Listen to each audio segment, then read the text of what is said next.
If you want to change the world, start off by making your bed. If you make your bed every morning, you will have accomplished the first task of the day. It will give you a small sense of pride, and it will encourage you to do another task, and another, and another. And by the end of the day, that one task completed will have turned into many tasks completed. Making your bed will also reinforce the fact that the little things in life matter. If you can't do the little things right, you'll never be able to do the big things right. And if by chance you have a miserable day, you will come home to a bed that is made, that you made. And a made bed gives you encouragement that tomorrow will be better. To pass SEAL training, there are a series of long swims that must be completed. One is the night swim. Before the swim, the instructors joyfully brief the students on all the species of sharks that inhabit the waters off San Clemente. They assure you, however, that no student has ever been eaten by a shark, at least not that they can remember. But you are also taught that if a shark begins to circle your position, stand your ground. Do not swim away. Do not act afraid. And if the shark, hungry for a midnight snack, darts towards you, then summons up all your strength and punch him in the snout, and he will turn and swim away. There are a lot of sharks in the world. If you hope to complete the swim, you will have to deal with them. So if you want to change the world, don't back down from the sharks. Over a few weeks of difficult training, my SEAL class, which started with 150 men, was down to just 42. There were now 6 boat crews of 7 men each. I was in the boat with the tall guys, but the best boat crew we had was made up of the little guys, the Munchkin crew, we called them. No one was over 5'5". The Munchkin boat crew had 1 American Indian, 1 African American, 1 Polish American, 1 Greek American, 1 Italian American, and 2 tough kids from the Midwest. They out-paddled, outran, and outswam all the other boat crews.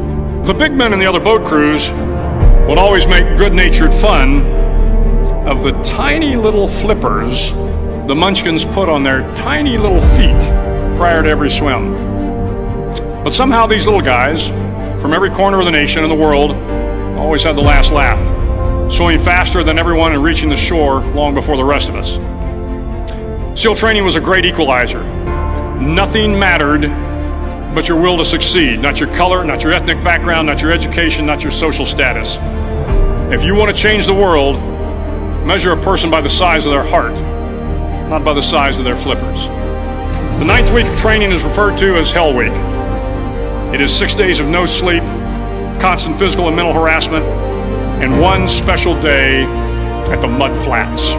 The Mud Flats are an area between San Diego and Tijuana where the water runs off and creates the Tijuana Sloughs, a swampy patch of terrain where the mud will engulf you. It is on Wednesday of Hell Week that you paddle down to the mud flats and spend the next 15 hours trying to survive this freezing cold, the howling wind, and the incessant pressure to quit from the instructors. As the sun began to set that Wednesday evening, my training class, having committed some egregious infraction to the rules, was ordered into the mud.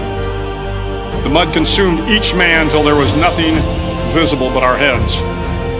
The instructors told us we could leave the mud if only 5 men would quit. Only 5 men, just 5 men, and we could get out of the oppressive cold.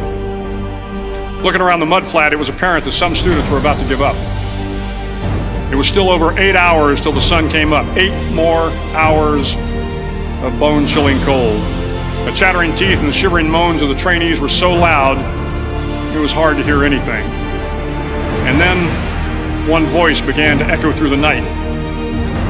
One voice raised in song.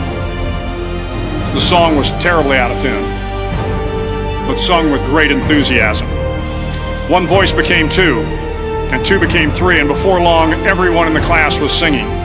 The instructors threatened us with more time in the mud if we kept up the singing, but the singing persisted, and somehow the mud seemed a little warmer, and the wind a little tamer, and the dawn not so far away. If I have learned anything in my time traveling the world, it is the power of hope. So if you want to change the world, start each day with a task completed. Find someone to help you through life. Respect everyone. Know that life is not fair and that you will fail often. But if you take some risks, step up when the times are the toughest, face down the bullies, lift up the downtrodden, and never ever give up. If you do these things, the next generation and the generations that follow will live in a world far better than the one we have today. And what started here will indeed have changed the world for the better.